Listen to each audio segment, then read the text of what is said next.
You have been deceived. Humility does not shield you, it shackles you.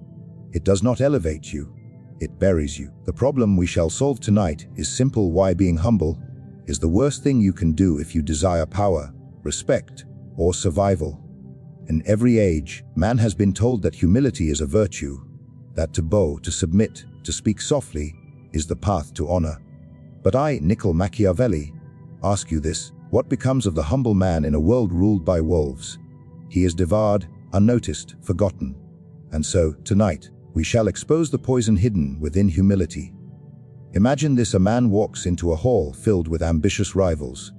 He lowers his head, speaks softly, and presents himself as modest. To the world, this gesture may look like virtue, but in truth, it is nothing more than an invitation for others to crush him. When you appear humble, when you train yourself to hide your fire, you send a silent message: I am harmless. I will not resist. You may take what is mine. And the ambitious, the hungry, the ruthless, they never fail to accept such an invitation. Humility, though praised by priests and philosophers, is in reality a costume designed for the weak. It was created to keep men obedient, to keep them submissive, and to ensure they do not challenge those who sit above them.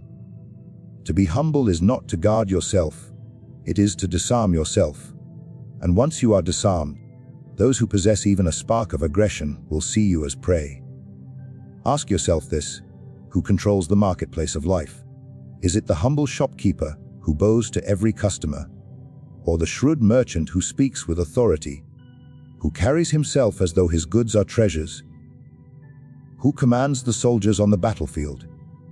The meek general who downplays his strength, or the one who makes his presence thunder across the ranks? Always, it is the bold, never the humble. The world has no mercy for those who shrink themselves. A man who walks humbly among lions does not last long. He becomes a shadow, a whisper, a name forgotten. Those who rise in power, who carve their place into history, are those who dared to project strength. A humble man is like an open field in winter, empty, vulnerable, and quickly consumed by harsher forces. Even in personal affairs, humility acts as weakness. Consider how people treat the overly humble. At first, they may smile at his politeness, they may nod at his modesty, but soon they will grow to see him as lesser. His words lose weight, his presence loses force, and his influence fades. For when a man diminishes himself, others will gladly believe him. If you tell the world, I am nothing, the world will agree, and it will treat you as nothing. This is why rulers, leaders, and men of ambition cannot afford humility. A prince who bows to his subjects is no prince at all. He becomes their servant. And when the servant wears the crown itself loses meaning. Authority cannot coexist with humility, for the very essence of authority is superiority, the ability to command, to enforce, and to dominate. To be humble while holding power is to betray the very power you possess.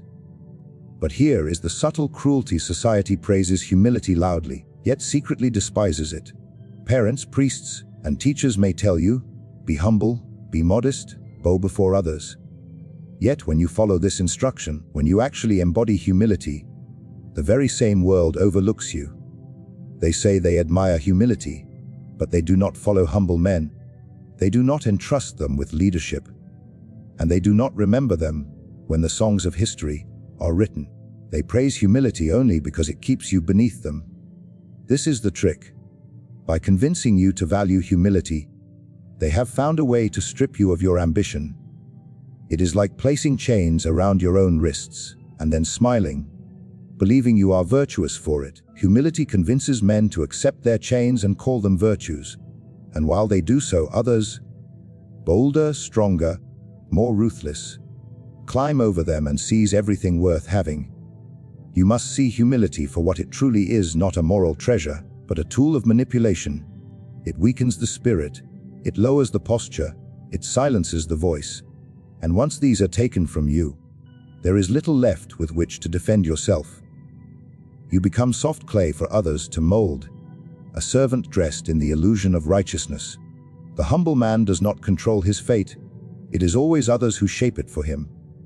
Humility is a mask, but not the mask of wisdom or of restraint. It is the mask of prey in a world of predators. The fox does not bow before the lion. The eagle does not humble itself to the sparrow. The conqueror does not kneel before the conquered. To believe otherwise is to abandon the very instincts that ensure survival, and when instincts are abandoned, survival becomes impossible. Thus, when one enters the realm of politics, warfare, or even the ruthless struggles of everyday life, humility is not protection but exposure. It does not shield the body. It reveals the weakness of the soul, and once weakness is revealed, it is only a matter of time before those who are less humble, those who hunger more deeply, seize the advantage and take everything for themselves. Power is not simply the possession of armies, wealth, or thrones. Power is, above all, the art of appearing powerful. Perception governs reality, and in the theater of human affairs, men do not follow truth, they follow appearances. A man who wishes to command must understand this law. He must know that how others see him will determine whether they obey, whether they fear, or whether they seek to destroy him. Imagine a ruler who holds treasures beyond measure, but presents himself with meekness, with hesitation, with a posture of doubt. Though he may possess the substance of power, he does not project it, and therefore his people whisper, his rivals scheme, his allies drift away. Meanwhile, another man, with far fewer resources but with the courage to stand tall, to carry himself as though destiny itself walks beside him, commands the loyalty of armies and the admiration of crowds. The difference lies not in what they truly are, but in what they appear to be. Perception builds the scaffolding of authority. Men cannot see the inner mind of a ruler, nor can they weigh the full extent of his resources. They see only what is displayed before them. If a leader trembles, they believe him weak. If he hesitates, they sense uncertainty. If he downplays his worth, they assume he has none. On the other hand, if he speaks with confidence, if his presence fills the air, if his gestures carry weight and certainty, they will believe him mighty even before he proves it. Consider how lions are perceived in nature. A lion does not roar because it must. It roars because its roar alone establishes dominion over the savannah. The roar itself is perception turned into power. Other animals hear it, and they move aside, not because they have measured the lion's strength in battle, but because the perception of strength is enough. So too with men, they obey not always, because they have tested the power of their ruler, but because his very bearing convinces them that testing him would be foolish. This is why humility becomes poison to power. To appear too humble is to lower one's crown, to let others believe that you are less than they are. And once they believe it, the illusion of your superiority evaporates. Authority exists because others accept it. When that acceptance dissolves, power crumbles. Thus, a ruler, a leader, a man of ambition must carefully construct the image he shows to the world. He must walk with measured pride, speak with unwavering clarity, and cultivate the aura of inevitability, as if his power is not questioned, but simply a fact of nature. History provides endless lessons in this truth. Alexander the Great, though young and often outnumbered, carried himself with the bearing of a man chosen by the gods. His soldiers believed he could not be defeated because his presence convinced them of it. Caesar, standing before the Roman Senate, projected authority not by begging for respect, but by assuming it. Even when daggers were drawn against him, it was perception that fueled both his rise and his downfall. For men acted upon how they saw him, not what he secretly was. Perception does not only affect those below a ruler, it also commands how rivals approach. A man who appears invincible dissuades attacks before they begin. An adversary calculates the risk, sees the image of strength, and often abandons the attempt. This is why showing cracks of humility, showing gestures of meekness, invites aggression. Rivals see weakness not as virtue, but as opportunity. They are like vultures circling a faltering beast, waiting for the moment to strike. Even in the ordinary struggles of daily life, perception governs power. The man who enters a room with lowered eyes, who diminishes his own voice, will be overlooked. His ideas will be dismissed, his contributions forgotten. But the one who enters with presence, who speaks as though his words are worth hearing, will bend the atmosphere to his advantage. The same thoughts, spoken with confidence, carry weight. Spoken with meekness, they vanish into silence. Therefore, power demands that you craft your image with precision. Every gesture, every word, every silence, every display of wealth or strength must serve the illusion of superiority. It is not enough to possess the ability to command. You must appear to embody command itself.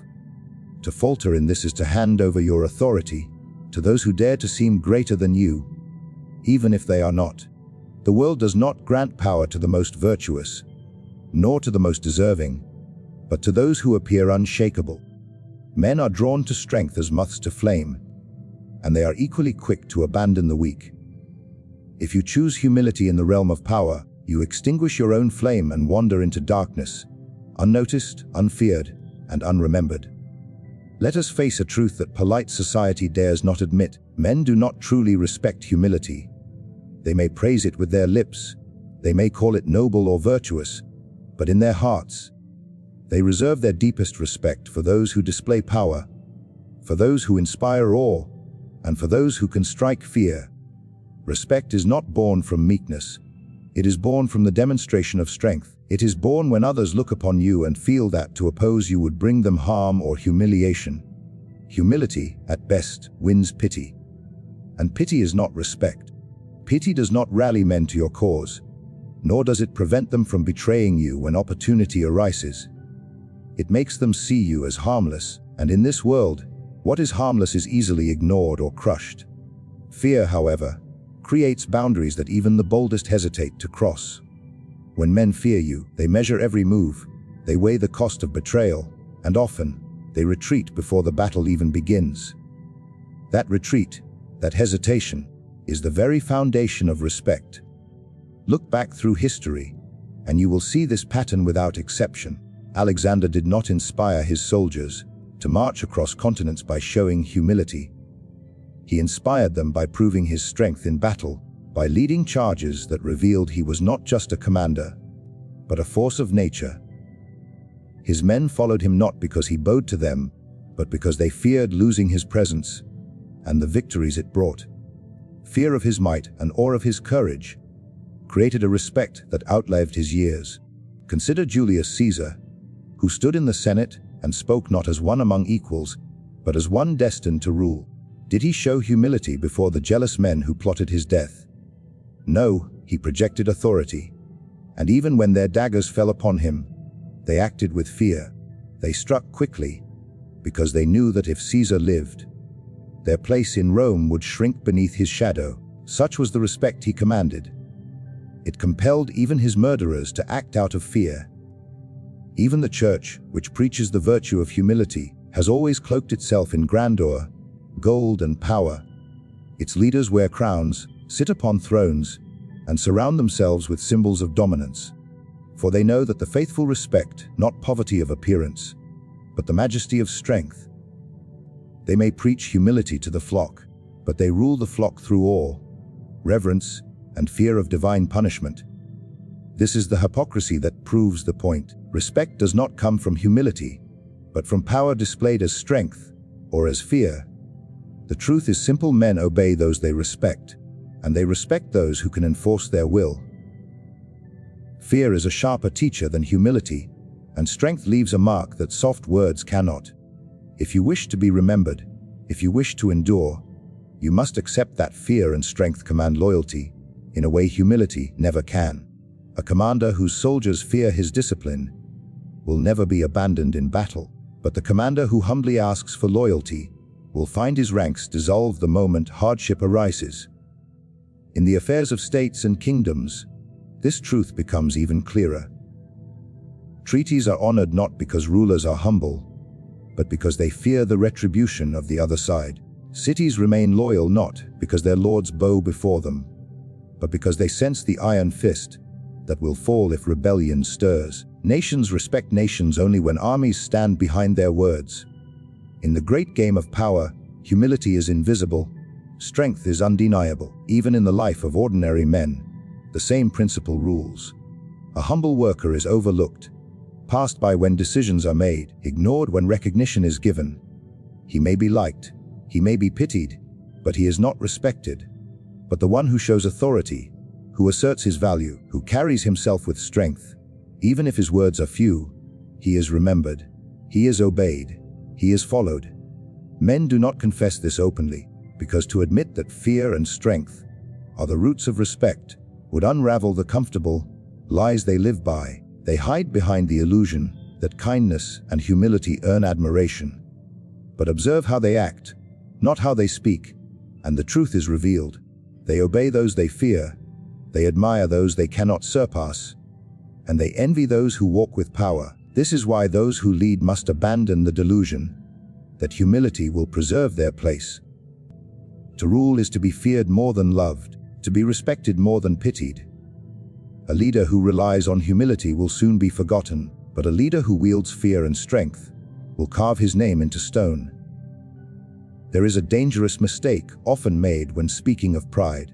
Many confuse it with arrogance without restraint, the kind that blinds a man, that drives him to ruin, because he refuses to see beyond his own reflection. But there is another form of pride, a weapon sharpened and honed, not wild but deliberate. Controlled pride is not vanity, it is strategy. It is the ability to project confidence at the right time, to show strength when eyes are watching, to remind others, without apology, that you stand above them. A leader without controlled pride is like a general without armor. He may have courage, he may even have wisdom, but without the display of superiority, his authority is hollow. Men do not follow uncertainty, they do not obey hesitation, they follow the one who carries himself, as if leadership belongs to him by right. Controlled pride provides this aura, this illusion of inevitability. It is the art of convincing others that you were meant to command, that your presence is not questioned, that resisting you is both foolish and dangerous. This is why rulers and statesmen of history mastered the performance of pride. Consider how kings and princes adorned themselves with jewels, crowns, and robes of gold. Did these objects give them more strength than other men? No, but they gave the appearance of superiority. The people saw the symbols, the pageantry, the controlled display of pride, and they submitted to it. For perception shapes obedience, and pride, when channeled carefully, creates the perception of unshakable dominance. Look also to commanders who led armies into battle. They did not approach the field with lowered eyes or hushed voices. They rode high upon their horses, displaying confidence so fierce that even when the outcome was uncertain, their soldiers believed victory was within reach. This belief, born not from fact but from the pride projected by their leader, became strength. Armies fight not only with weapons but with faith, and that faith is sustained by the controlled pride of the one they follow. Yet there is a balance that must be observed. Too much pride, uncontrolled and reckless, invites rebellion. Men despise arrogance that insults their intelligence, arrogance that mocks and belittles without cause. A ruler who displays pride without control becomes hated, and hatred breeds conspiracies. But when pride is controlled, when it is displayed with precision, just enough to inspire awe, but not so much as to provoke endless resentment, it becomes one of the most potent instruments of authority. Controlled pride also disarms rivals. When you stand before them with an aura of certainty, when your words and gestures reveal no doubt, they question themselves before they question you. They begin to believe that you hold advantages they cannot see, that your confidence comes from hidden strength. Often, they will hesitate, and hesitation in politics or warfare is fatal. Your pride convinces them to doubt their own position, and in that doubt, you gain the advantage. Even in the subtler affairs of ordinary life, controlled pride carries immense weight. In conversation, a man who speaks with measured confidence commands more attention than one who begs for it. In business, the individual who places high value on his own worth is treated as valuable by others. In social dealings, people gravitate toward those who carry themselves with dignity, as though their time, their presence, and their words are precious. All of this is pride, not in its destructive form, but in its controlled and deliberate use. This is why humility becomes a trap for those who desire influence. Humility tells you to lower your value in the eyes of others, while controlled pride ensures that others raise it for you. Men rarely treat you better than you treat yourself. If you display humility, they will diminish you further. If you display controlled pride, they will lift you higher. The reflection you project becomes the image others accept. Controlled pride is the crown worn not upon the head, but in the posture, in the tone, in the timing of your words. It is the silent declaration that you are not equal to those around you, that you stand above, that your presence alters the room itself. It is not arrogance spilling recklessly, but the careful crafting of an image that both commands loyalty and suppresses defiance. The greatest rulers have always understood this. They did not waste their energy begging for respect through humility. They constructed it, brick by brick, through the calculated use of pride. And though enemies may have despised them, they still obeyed, because obedience is not born from love of humility, but from the awe and fear that controlled pride demands. In the world of power, humility is a disguise for weakness, a mask that strips a man of respect, influence, and survival. To bow too low is to invite the foot upon your neck. Authority is not maintained by modest submission, but by the relentless projection of strength. History has shown us that men follow lions, not lambs. They respect those who wield fear and strength, not those who bury themselves in meekness. The art of rule, the essence of influence, lies in mastering perception, in shaping the image of superiority, and in wielding controlled pride as a weapon. For in this theater of life, where every man is measured by how he appears, humility is not the path to greatness. It is the path to oblivion.